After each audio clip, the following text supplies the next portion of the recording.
শুভেচ্ছা জানাচ্ছি। আমি ফয়সাল জামান এবং আজকের ক্লাসটা হবে হচ্ছে সিএসএস এর ইম্পর্টেন্ট বিষয়টা নিয়ে। ইম্পর্টেন্ট বলতে আমি একটু পরে ক্লিয়ার করছি। সো এখানে আমাদের যদি গতকালকে আমরা এই ক্লাসটা করেছি যে আমাদের বাটনের ব্যাকগ্রাউন্ডে হোভার কালারটা, তো আমরা শুধুমাত্র বাটনটাকে আমরা হোভারটাকে আমাদের একটু ডিলিট করে দিই, দিয়ে রিফ্রেশ করি। এখানে কোনো চেঞ্জ আসবে না কারণ আমরা ডিলিট করে দিয়েছি। আমরা এই প্রপার্টিটা সম্পূর্ণ কপি করে এখানে বসাই এবং বসানোর পর আমরা যদি কালার চেঞ্জ রিফ্রেশ করি, কোনো চেঞ্জ নেই। আচ্ছা, এবার রিফ্রেশ করে এবার শুধু আমরা একটা চেঞ্জ করব, সেটা হচ্ছে ব্যাকগ্রাউন্ড কালারে। কালার যদি ব্ল্যাক ইউজ করি, আচ্ছা এবার যদি চেঞ্জ করি রিফ্রেশ করি, তাহলে গেস করুন তো যে কোনটা এখন ডিসপ্লে হবে এখানে, ব্ল্যাক নাকি ব্লু? হাতে 2 সেকেন্ড, 1 2।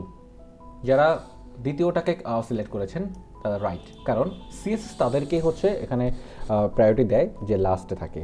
তো শেষে আসে কিন্তু এইটা। এবার যদি রিফ্রেশ করি দেখতে পারবো যে এখানে ব্ল্যাকটা শো করছে।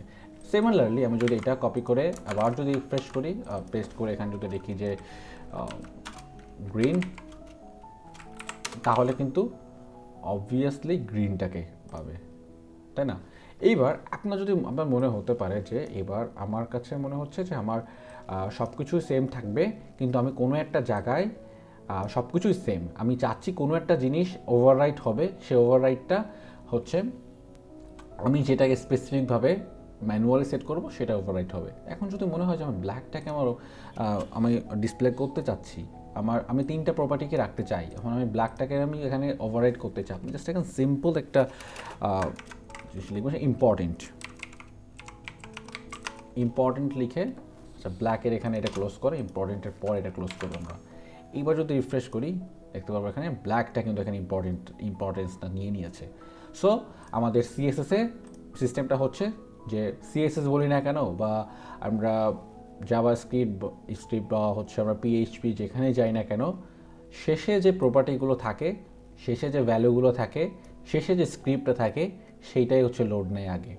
ওকে, সো আপনি যদি এখানে উপরে ওভাররাইড করতে চান, সেক্ষেত্রে ইম্পর্টেন্সটা এই প্রপার্টিসটাকে আপনি এখানে অ্যাড করে দিতে পারেন, বা এখানে ভ্যালুটা অ্যাড করে দিতে পারেন, ঠিক আছে?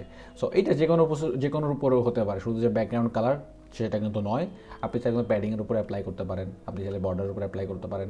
So your wish. So important, এই জিনিসটা খুবই কাজে লাগে, কারণ যখন হচ্ছে আমরা ওয়েব ডেভেলপমেন্ট করতে যাই, সো এই স্টেপ অলরেডি তৈরি করা যে থিমগুলো আছে, আপনার যদি কিছু জায়গায় কিছু চেঞ্জ আনতে হয়, সেই ক্ষেত্রে আপনি করতে পারেন যেমন কি যে আপনি চাচ্ছেন যে এখানে একটা কালার চেঞ্জ করবেন, রাইট? তো আপনি চাইলে জাস্ট এখান থেকে সিএসএসটাকে এখান থেকে ইন্সপেক্ট করে আপনি এখানে যা যা কালার আছে, এই কালারটাকে এখানে যা যা আছে আপনি এইটা কি করলেন যে এইটার উপরে ওভাররাইড করতে চাচ্ছেন অলরেডি তৈরি করা থিমের উপরে, তখন আপনি দেখা যাচ্ছে সামহাও এটা কাজ করছে না, এখন ওই থিমে সেটা ইম্পর্টেন্স দিয়ে রাখছে। এখন আপনি চাইলে কিন্তু আপনি যেটা ইম্পর্টেন্স শেষে দিবেন সেটাই হচ্ছে এখানে অ্যাপ্লাই হবে। সো যখন আমরা অ্যাডভান্স কাজ করবো তখন ইম্পর্টেন্সটা কাজে লাগবে, কিন্তু এখন আমাদের বেসিক্যালি জানা দরকার, সেটা আমরা জেনে রাখছি। সো আজকের ভিডিওটা এই পর্যন্ত। ভালো থাকবেন, সুস্থ থাকবেন, ধন্যবাদ সবাইকে।